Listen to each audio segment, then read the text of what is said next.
Hi folks, welcome to Greg's Workshop. I'm Greg, and today we're going to be doing a shop tour.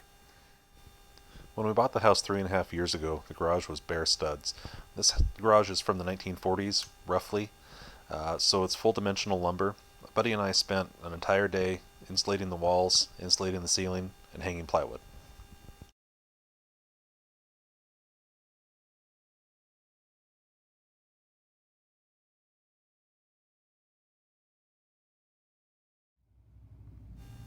We'll start off with a slow panorama of the shop. Overall dimensions are 18 feet wide by 22 feet deep, or what passed for a two-car garage in the 1940s. The concrete floor is stained from long use. It's fairly uneven, so it's kind of hard to get everything level, especially on movable cabinets and movable items. I would love to expand this shop due to local zoning regulations and the proximity to a ravine in our backyard. I can't. I'm pretty much stuck with this footprint.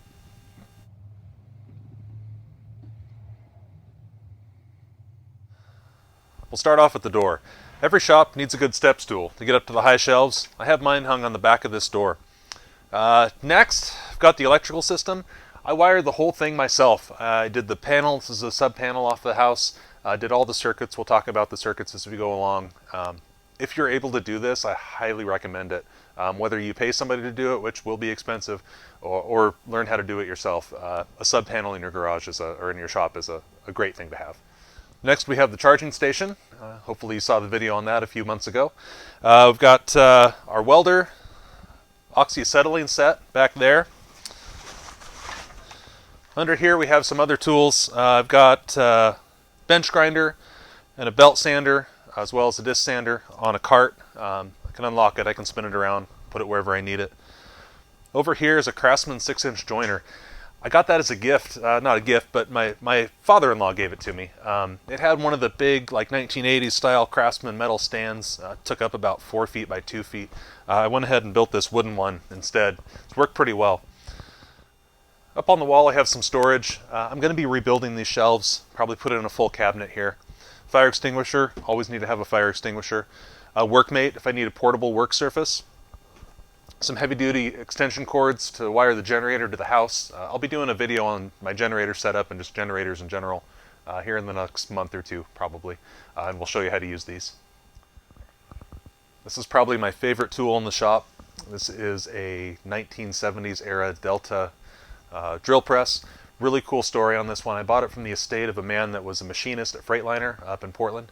This was his drill press at his workstation at work, and when he retired, the company gave it to him. It actually still has the Freightliner sticker on the side. It's a beast. It'll do whatever I need to do. It'll take other chucks. It'll take other stuff. I have this table for woodworking. I also have just like a Harbor Freight XY vise stored underneath in case I need to do some metalworking or some more precision drilling. Really a great tool.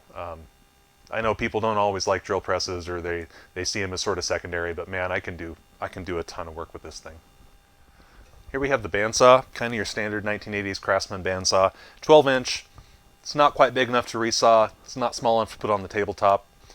I only paid $50 for it, so good enough. It works well. I think in the future I'll probably get a much larger one as well as a small benchtop one, so I can do large resawing as well as small pieces. One cool thing about this, I have it mounted on some wheels, so it just pulls straight out when I need to use it.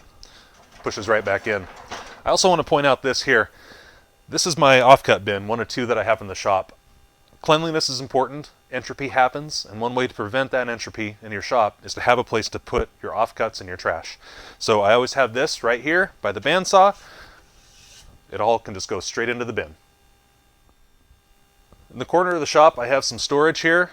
This is a shelving unit, 6 feet tall, 18 inches deep, 36 inches wide. I have a lot of my stuff in these black HDX bins from Home Depot. I have things kind of gathered by group or by tool, so these are all my grinders, this is all my welding stuff, pocket hole jig and screws, all my cordless tools, as well as some other cordless tools tucked in here. All of my nailers are up here. All of my nails are in this bin. So I like to have everything really well grouped up. There's probably better ways to do it. If I could afford the Festool Sustainer, that's a lot more efficient use of space. But these are accessible. They're in town. I can just drive down and get them. And they serve the purpose. They allowed me to get the shop cleaned up and organized enough to do some work and start this channel. Next, we have the corner workbench. This was supposed to be a bench for firearms work. Since the boy's been born, I honestly haven't had a lot of time or interest in doing it. So I'll probably repurpose that for something else. I'm not quite sure what yet. That'll probably go away. Down here, I have my dust collection system. The biggest rigid shop vac that they make through an Oneida Dust Deputy Cyclone. Works great. 20-foot hose by PowerTech. Link in the description below, along with a lot of the other stuff that I use in the shop. I have the Rockler end on it. Works really well. Really enjoy that. And lastly, my tool chest. I just picked this up used about a month ago. I wanted something with a lot of shallow drawers because I have like Allen wrenches and screwdrivers and pliers, and putting those in a drawer that's 3 or 4 inches tall is just a waste of space. This is Stanley. They don't make this one anymore. Harbor Freight makes a pretty good one with the shallow drawers if you just need a whole bunch of, really shallow flat tools to lay down in. Standard mechanics tools, ratchets, sockets, Allen wrenches, screwdrivers, pliers, wrenches. Getting down here is a little bit more specialized stuff, specialized automotive, things like that. So these are just my mechanical tools, not necessarily woodworking, but they're good to have around. This is my main workbench. I built it when I put the garage in. I've got a work surface here, a miter saw station over there that we'll see in a minute. French cleat tool wall, underutilized. I got a lot of empty space. The hangers that I made when I first bought the place aren't that efficient. I probably need to make more and remake some of the ones that I have.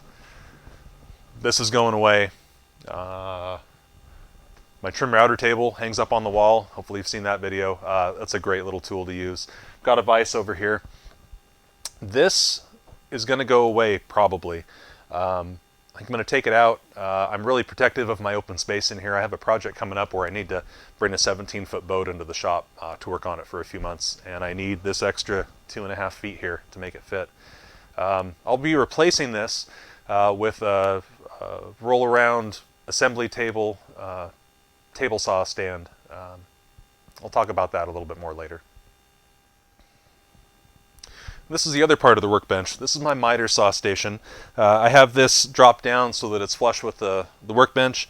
I can cut 6 feet on this side and basically infinity out the garage door on that side.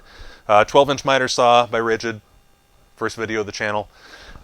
Built these the other day. You'll see that video in another month or two. So all my small parts are down here. I've got the bins underneath with tools and supplies. That wooden box over there is for my Craig track saw. Just bought that a few weeks ago rather, and it's a great tool. Really enjoy it. The bag that comes with it isn't great, so I built that box. You'll see a review on that coming up. This was my father's toolbox. I don't really have a use for it, but I don't want to get rid of it. I don't want to part with it. So it's sitting here. It's back far enough it doesn't interfere with stock. I have a few just sort of odds and ends type tools in here. That probably isn't going anywhere. It'll probably stay. Next is lumber storage. These are where all my sheet goods are stored. I've got some clamps and some metal over here, a couple sawhorses. I set those up with some 2x2s across when I'm cutting on sheet goods. Up here is the longer lumber storage. Kind of a cool thing when I bought this garage, it was bare studs. It had a couple cabinets built in and kind of the shelves in between the studs like you see in an older garage. I saved all that wood. It's really nice, tight grain, Doug fir. This whole stack is 1x12s, a nice tight like 15 or 20 grain per inch stuff. It's really high quality. I'm going to do something with it, something cool. I just need to figure out what that is. This plywood rack came from plans from Family Handyman. I'll link those in the description below. I make no money off of those. I just think they're good plans. Hinged on that end, wheels on this end. The whole thing can pull right out and slide sheet goods out the end, slide them back in, push it all back in here. That tucks in out of the way. Not super interesting, but I want to mention this garage door. This isn't your normal segmented one that you would find in a modern house or modern garage. This is a solid piece of steel. It comes up kind of like this. Advantage is it only sticks in about 4 feet, so I don't lose a whole lot of room up here, and it only hangs down a couple inches. It's really well fit for the space. There was another garage door over there behind the shelving that you're going to see in a minute. I took out the mechanism. That's just secured to the wall. It's just basically I just turned it into a wall. But this works great for getting things in and out. I had the idea to go to a more modern segmented door, and I can't. This works too well. And lastly, the garage shelving unit. Tools, supplies up here. Would normally have an M18 vacuum right here. This is my electrical tools toolbox because that's the thing that I'm gonna be doing outside of the shop most. If I go into the house, I need to replace an outlet, add a circuit or something. All the tools I need are in here.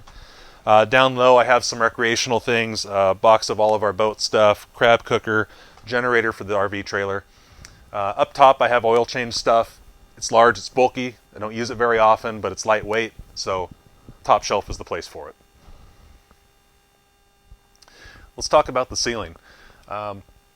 Only really 3 things hung up there that are worth mentioning. On the left is the cord rail, on the right is the air hose, and in the middle is my Wen air filter. I got that air filter for my birthday from my wife last year. Probably not something I would have bought for myself, but man, it really cleans up in here. You cut in some MDF, there's dust in the air, sucks it all right out, goes into the filter. Works great. And what about electrical? I installed it all myself. 100 amp sub panel, runs off the house. I have 120 volt circuits, one along the wall here to run these pieces of machinery, one over there to run the air compressor, which is in a shed out back, another one on this wall to run the workbench, and another one in the ceiling to run the cord rail and the air filter. Also, I put in a 240 volt circuit, hopefully you saw that video a couple months ago, for the heater. Single best improvement I've ever done to the shop. Heaters are great. Another thing I did with the electrical, I just want to share, all of this electrical is exposed. The wires aren't exposed, but it's in metal conduit, EMT conduit. It's really easy to take out what I don't need, add in another circuit, run some more wires through the existing conduit. I don't have to drill holes in the wall, I don't have to use fish tape, I don't have to use anything weird. I can just put in a new circuit. It's really great to have that flexibility. And speaking of projects that need to be done, what's coming up for this next year? Well, that bandsaw is on that metal Craftsman stand. It takes up probably more space than it needs to. I'll probably build a new stand for that and integrate my offcut storage for it. So it'll take up a little bit less space over there, a little bit easier to wheel around. As I said, this bench is probably coming out. It's going to get replaced by a roll around assembly table, outfeed table, table saw stand.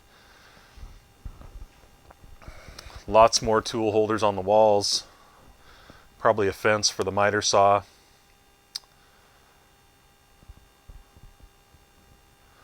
Insulation for the garage door. And what about the table saw? I have to have a table saw, right? Sure do. SawStop Job Site Pro, picked it up a few weeks ago. Has great dust collection, really like this saw. When I build that roll around assembly table and outfeed table, and stand, that's going to go on it. I'm going to store the folding stand for use later. I'll do a full review on this saw in another month or two after I've had a little bit more time to use it, but so far I really, really like it. And that's my shop. If there's anything that you saw that I didn't talk about or that you have questions about or anything you want to know about, I'm sure I forgot some things, feel free to leave a comment down below. I promise I'll respond. If it's a good enough topic, maybe I'll make a whole video on it. My plan is to do a shop tour at the end of every year. This video is going to premiere on Saturday, December 25th, 3 o'clock in the morning, 2021. Next December I'll do another one, December after that. It'll be interesting to see how the shop progresses. Folks, thanks for coming along on my 2021 shop tour. If you like the video, give it a thumbs up, subscribe to the channel, ring the bell so you get notified of new videos every Saturday morning. Questions or comments, leave them down below. I promise I'll respond. And I'll see you next week on Greg's Workshop.